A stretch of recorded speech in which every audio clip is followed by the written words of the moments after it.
we're pretty adaptable and we could evolve and find positives out of anything. This is the Job Stories Podcast, how people find work that matters.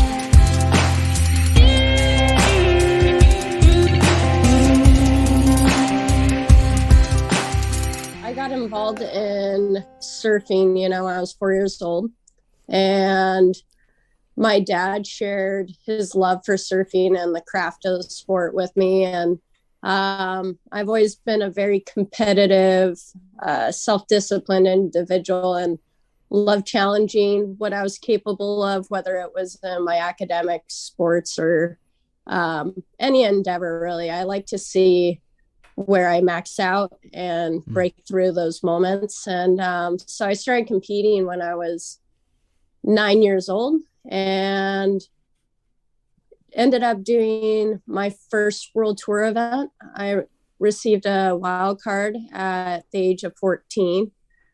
Had my first US Open win in 2009, the year before I graduated from high school.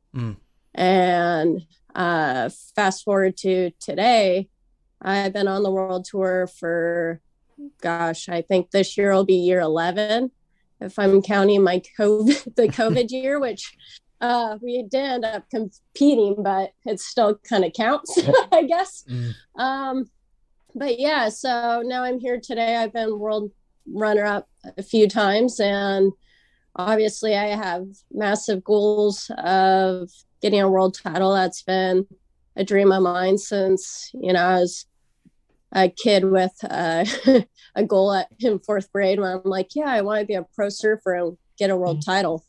Didn't know what that entailed, but been fairly close a couple times and still on that mission. But now I'm on this new endeavor with entrepreneurship with Sea Tiger, and it's a massive passion project. I've always prided myself on positive energy and being of a high frequency and sharing what I love with others and bringing joy to others' lives. And for me, I utilize my brand to do that. And it's been a lot of fun and a lot of learning. So that's a little pint-sized life of Court with, those endeavors. And then obviously I've only been able to do that because I have a loving family that's always been very supportive. That's awesome. Yeah, that's so great. I can already tell in this conversation, my brain's already going like, dadgummit, I just wish I had that upbringing, just surfing all the time. You said you started surfing when you were 4? Yeah, I started surfing when I was 4. But what's interesting is a lot of individuals, I think they have a perception that I surfed every day. And I actually, till I was on the world tour, I only surfed on the weekends. And because I went to school Monday through Friday, and the whole goal was on Friday, I'd finish my homework before I got home, and I was waxing my boards, getting my suit ready so I could surf all day, Saturday and Sunday. And then I would go to school on Monday and pretty much repeat that till I qualified. But yeah, I born and raised Santa Ana. Everyone in my hometown played soccer, and they wonder why I had tan lines around my neck, because of my wetsuit. Yeah. So Courtney, I'm interested to hear, so you started this Sea Tiger venture. And so could you walk me through, and the listeners through, I guess, the decision-making process? Really, what is Sea Tiger Media? What is it that you want to do with it, and how that and your pro surfing career that's still active, how that kind of work hand in hand? Yeah, so I had the nickname Little Tiger since I was 4 years old, competing in martial arts. And I just have always had that fight and that raw power to just never back down and never give up. And when I qualified for tour, I created a business name, Sea Tiger, SEATIGER. And my whole coming behind and creating sea tiger. You know, for me, it's a totem or a spirit animal, a place of strength. And when I started to build out the brand, it's a coffee art brand actually. And I came from a place of passion. You know, I would actually make French press coffee in my locker in high school at Sage Hill. I have friends that could vouch. I would have my thermos that I would do a midday cup of coffee because I was burning on both ends in high school, you know, pursuing my academics. And then I did track and field, cross country, and was competing in surfing and would train for surf training. So my schedule was pretty maxed out. And so I had this passion for coffee, and I was a bit obsessed with it. In high school, I'm like, you know what, someday maybe I'll start a coffee brand. And then COVID hit, and I was coming off of 3 back-to-back really bad concussions. And I mean, I've lost count of how many concussions I've had.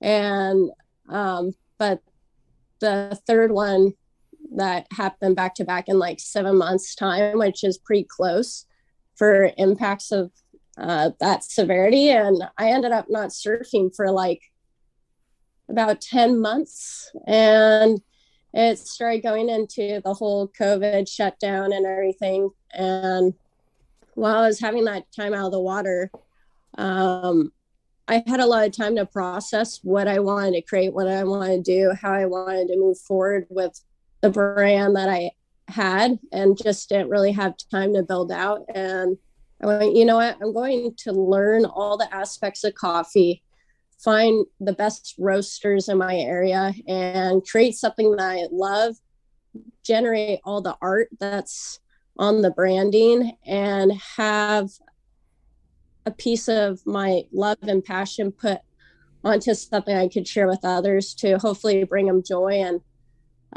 inspire them to go out there and, you know, conquer the day. And so that's where Sea Tiger's coffee side came out. And, you know, I've always been someone who, my mom, when I would go to school, she would always put a note in my lunchbox just telling me she loved me. And it always put a smile on my face. And so within the branding of Sea Tiger, there's all these little notes within the branding that are pretty subconscious, but it's just like a little signature that, you know, we care about you and you're strong and you're capable and know that you can overcome anything. Yeah. And I think that's really important right now with, you know, the climate our society's in, is, you know, to realize you're capable, and no matter what's going on around you, you know, if it's raining, get those rain boots on and dance around in puddles, or, you know, batten down the hatches when you have to, and then learn to shine and be the light in sometimes some of the dim moments. So no, that's great. You're so spot on with that, and with what people have been going through in the last 18 months. Because, I mean, we are, as humans, I think about this a lot, but we're more resilient than I think we give ourselves credit for. But we do need the reminder of that every so often. So that's really cool. You're doing that through the coffee and all that. I love that. Yeah. You know, during 2020, when I saw some of the stuff going on, and one of the side effects that I had with my concussion was vertigo, which being a surfer is a bit of a scary thing. You know, I would get seasick when I go into the ocean. And as I was coming back, I decided, you know, how can I inspire through action, and how can I influence with creating something? So I decided with my brother, I was like, Ryan, you know what, do you want to paddle from Catalina to Huntington Pier? Because we could social distance, and no matter what, like, it's all good and it won't get shut down, is pretty much what we thought. And we could raise money for like Feeding America and a better chance through this process. And it was with Sea Tiger as I was getting things rolling. And so he and I trained with our buddy Landon for 7 weeks nonstop and captured content to just show people like, you know, no matter what, you can come from, well, I came from having full vertigo. I can't float in water, to figuring out breaking through that, and then having the capability and capacity in myself to paddle. It was supposed to be 32 miles, but we picked a interesting line and it ended up going 35. But at that point, it's like an extra 3 miles, whatever, just keep paddling, you know, you'll get there. That's still so far. We ended up doing that. Yeah, it was so far. I look at the island now and I'm like, wow, we paddled from there. That's crazy. It was Catalina to Huntington. Yeah, from Two Harbors to Huntington Pier. That's and wild. Yeah, but what I found was really cool was like the thing that Sea Tiger embodies is like showing yourself what you're capable of and being able and willing to challenge yourself. And when you have those moments where you reach those cliffs or those barriers that you need to bust through or figure out how to get across, you know, you can find a way. You just sometimes have to adapt and evolve. And, you know, I think these past couple of years have shown us, you know, we're pretty adaptable and we could evolve and find positives out of anything. Yeah. So, yeah. You were talking earlier about, I believe it was your surfing career, and you said you were, had big goals. And do you find that, to achieve anything, you have to set goals? Are you really a lot looser with that term? Like, just how, because you've achieved some amazing things in your life and going to achieve more. And I wonder if it's because you were like structured every day and did X, Y, and Z, or if it was just like you just did what felt right at the time and you ended up accomplishing these amazing feats.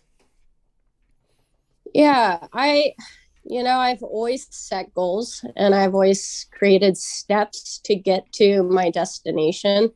But with that being said, sometimes you have to adapt your road and pave little ways, you know. And when I was younger, where I came from and my upbringing, there wasn't really a script on, hey, this is how you can be a pro surfer. And half the time it was like, you can't do it. I was told that so many times, like, you're not good enough and you're from Santa Ana, you're an inlander, boo-hoo, you know. And I'm just like, no, that's not true. And I will find a way. And for me, I always, you know, it's kind of like you look at a ladder and it has all these steps to get you to the top of the ladder. It's probably the simplest way of looking at how to get to the top, you know. And you take one step at a time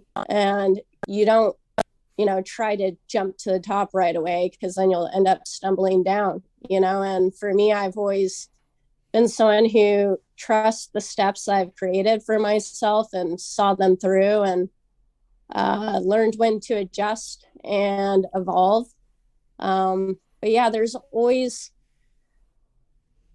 for me, setting of goals. You know, I've created 1-year plans, 3-year plans, 5-year plans since I can remember, you know. And that's the only way I got where I was. Yeah, sorry to interrupt. Do you think that, I mean, have you written those down? Do you have like a life vision? Do you get that, I guess, detailed with it? Or do you just have those always in the back of your mind? What's that process like? You know, recently it's funny you asked that, because I kind of look at life like I've been rock climbing now for a couple of years. And, you know, when I look at life and rock climbing, you know, you create your beta, and then once you start moving, you stay in the present. You never kind of look too far ahead. You stay in the moment that you're at and you focus on that, and you don't look down, and you kind of just look at where you're going and where it you are in that moment in time. And I find when I do that, I end up sending my clients. And the same goes for life. You know, when you're, you want to plan ahead and you want to have structure in that matter, at least from my perspective. I believe having a little bit of structure, it works for me as an individual, but I am very creative. So having that frame is a good thing. And then, but then there's that point where you have, you know, as you evolve through life, I feel like you're growing and evolving as an individual. So things might slightly change, and that's okay. But yeah, I feel like I definitely stay in the moment, because it's, to me, like, it's the gift to be in the present. You know, my grandpa actually passed away yesterday, and I look back at how he lived, and I was just like, wow, he was one of the kindest, most sincere, genuine men I know, other than my dad. But he enjoyed every step of the way, you know, and he lived the life that he wanted to live, not that someone told him. And for me, I feel like that's how I want to apply, you know, everything I do is stay in the moment and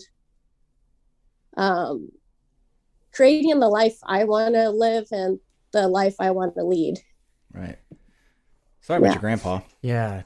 Our condolences. Yeah, That's tough. It was a bit of a shocker, you know, the ticker went, and ouch. But he had a beautiful life. Yeah. He was like a classic Italian stallion with the white platinum hairdo. You know, but he was very inspiring, and he was an entrepreneur himself. And you know, I look up to him, you know, but he's now off to his next journey. And you know, he'd want me to keep pushing and keep a smile on and leading a positive life. I wonder, so I'm going to butcher this author's quote. Actually, I'm not even going to introduce the quote because I jack it up. But Robert Greene, he's an author that writes books about power and war and art of seduction. So he takes viewpoints from events in history and then relates it in simple terms to us to understand. And in the, I think it's called The Art of War, 33 Rules, The Art of War, something like that. He talks about Zoo. No. Look it up. It's Robert Greene and War. Can't really remember the name and title. Okay. And in the first couple chapters, I think it's chapter 2, he talks about being in the present and how you can have these lofty goals. In 5 years, I want to be the CEO of a whatever company, or in 5 years, I want to climb Mount Everest. But he said, if you don't attack the what's right in front of you, it's kind of pointless to see this long goal down the road. That it really has caused me to kind of change how I even set goals. Not that I don't have like a vision of what I want my life to be in 5 years, but like, is it really all that pointless getting all that worked up about where you want to be and who you want to become if you can't attack the things that are in front of you today? Yeah. And I feel like some people, you know, there is a moment where I'm very meticulous, and I wouldn't say I'm a perfectionist to an extent, because the one thing I learned with starting Seed Tiger is like, sometimes you just got to jump. You know, you don't need to leap, but you got to move, you know, and you got to start somewhere. And you don't need to know how to do every aspect of everything to get started. And you can learn as you're evolving and building and creating and moving. But the best way to get learning is by doing and acting and, you know, generating. And, you know, sometimes I feel like some individuals, you'll set this lofty goal and then you'll be like, okay, that's a huge goal. and I'll start it tomorrow, you know, or you like end up being I'll get to that in 2022. Yeah, you know, I'll start tackling that in 2022, and then if you actually just kept biting off that 1% every single day, next thing you know, you'll probably accomplish that goal a lot sooner than you'd expect. And you know, I've just found like the best thing to do is to follow your gut, to create goals, but don't allow them to, you know, stun you. Overwhelm you. And be okay with making mistakes and just learn from them. You know, we all make mistakes, and the best thing to do is to just keep learning and be open to learning and growing. And I think I've been learning how to be a master of learning, if that makes sense. You know, I always want to create and learn new things, so then I have other avenues where I could grab knowledge from. And sometimes, you know, you go down a rabbit hole and you end up learning something, you know, for me, like rock climbing for me taught me a lot about just, you know, trusting and moving. And, you know, it's taught me a lot for my surfing, for my company, and how to inspire others to believe in themselves, you know?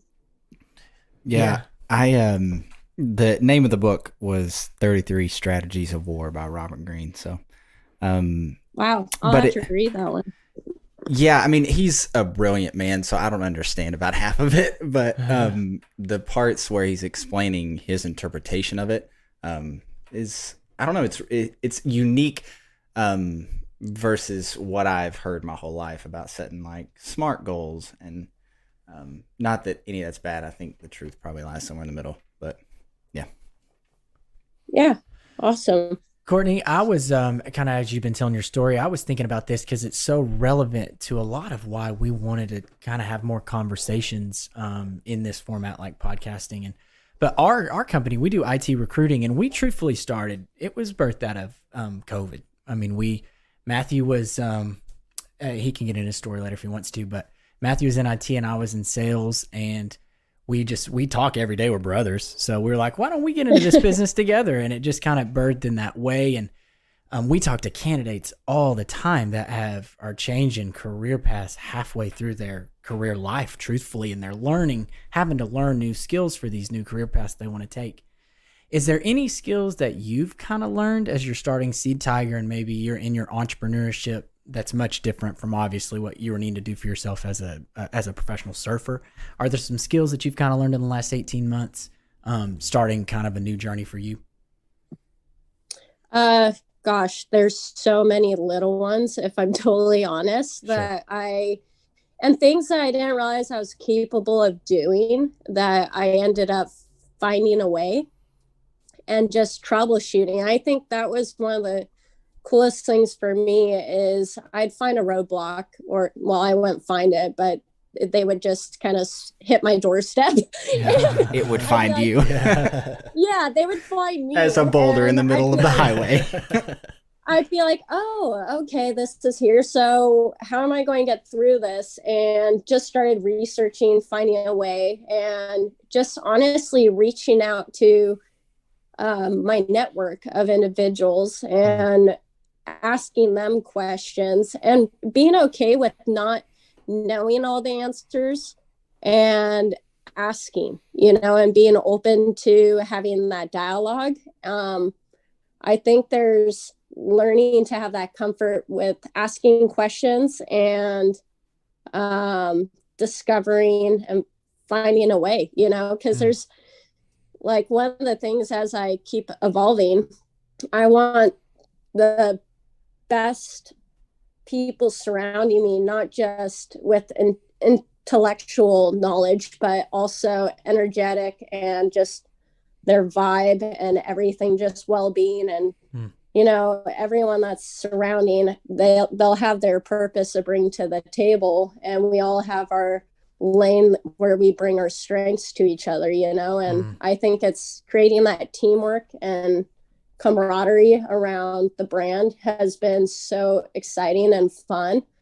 And yeah, it's I think a big thing was understanding that I'm okay with the challenge and realizing it's just learning, it's a lot of learning and adapting. You have to be very adaptable. Yeah, no, that's great. Yeah. So my career first started out, I was actually a school teacher, taught fifth graders math. And which is hilarious. If you know Matthew, he's teaching math. That's comedy in and of itself. Yeah. Yeah, you wouldn't want me teaching math. That's for sure. And so it was always interesting when I would, start off the year and start talking to the kids about, okay, we need to study this, and I need you to do this tonight at home. And they were like, well, how do we study?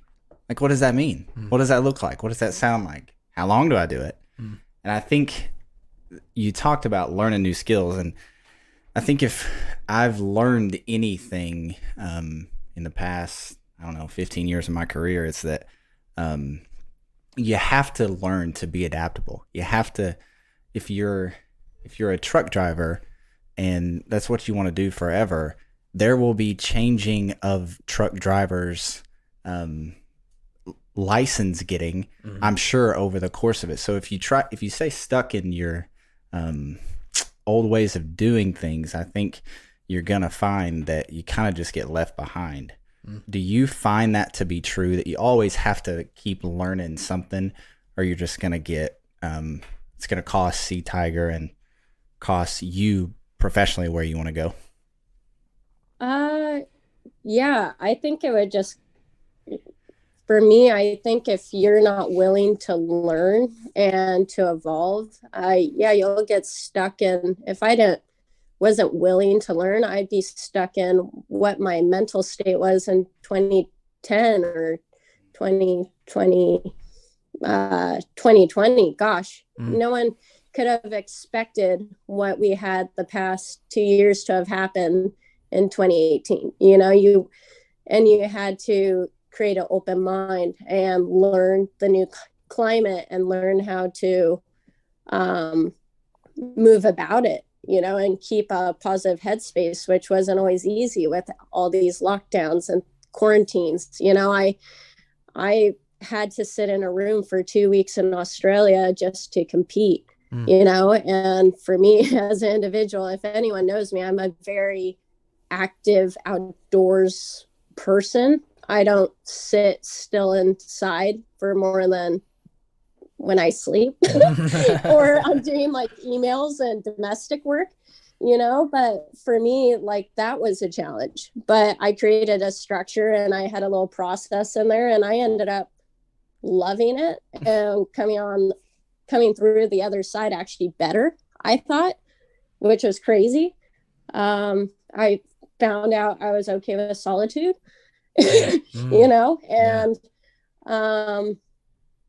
I think one of the biggest things, you look at how far we've come as a society in 10, 15 years, and it's not a scary thing, but you just imagine, and anyone who's creative or has any imagination, just imagine what 10 years down the line is going to look like, and how you can, create some of that reality and create what you want to within those 10 years. And how can you do that? And then for me, I mean, in 2019, that was right before, late October 2019, I came home from Portugal with insane headaches from my concussion. I couldn't comprehend or read. It would take me an hour to read a page from a book, and I couldn't comprehend it because I was skipping the lines. I was just from the side effects of the head knock.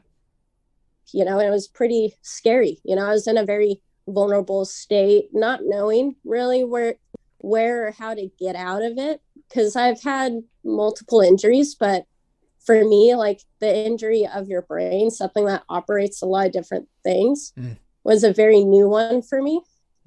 And, you know, I just started, and some of the ways I started were very internal. I had to, you know, heal myself within, with headspace and just being present, which was, and being okay with being still. And then as I was finally able to start reading, I read Jim Quick's book, Limitless, and learning how to learn.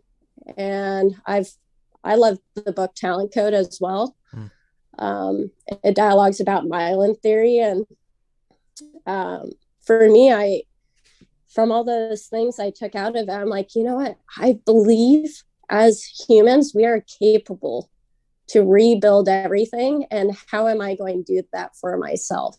And so I created small little steps. Like for me, I literally had little mantras that I would meditate to create clarity in the chaos of my headspace. That was that. And composure, you know, and not judging what was happening, but observing what was happening to my headspace so I could gain control. And that was a big thing. Yeah. Yeah. No, that's super, super helpful. This has been really, really great. I was just thinking to myself, gosh, Courtney's who I want to be when I grow up. So our goal, like I said, was to just celebrate stories. And we just, our company's goal is just to connect people. I mean, that's what we do. I mean, our tool is recruiting, but at the end of the day, it's about people. And you're going to inspire some folks. We're going to get this out to as many people as we can because your stories, it's worth hearing. So we really appreciate you jumping on here. Awesome. Well, thank you for having me.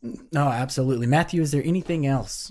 Yeah. How can anybody connect with you if they want to do that when this episode comes out? Yeah, you guys, obviously, I'm always on social media platforms, you know, Instagram, Courtney Conlogue, or Sea Tiger, which is @ and then SEATIGER. Or if you want to check out, you know, what I'm creating, seatiger.com. Yeah, and stay up to date with, you know, the adventures and endeavors and everything that's down the pipeline.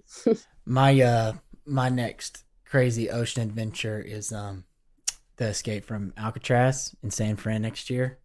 I'm doing that with a friend to swim because I do triathlons. I got into triathlons. It was a resolution in 2020.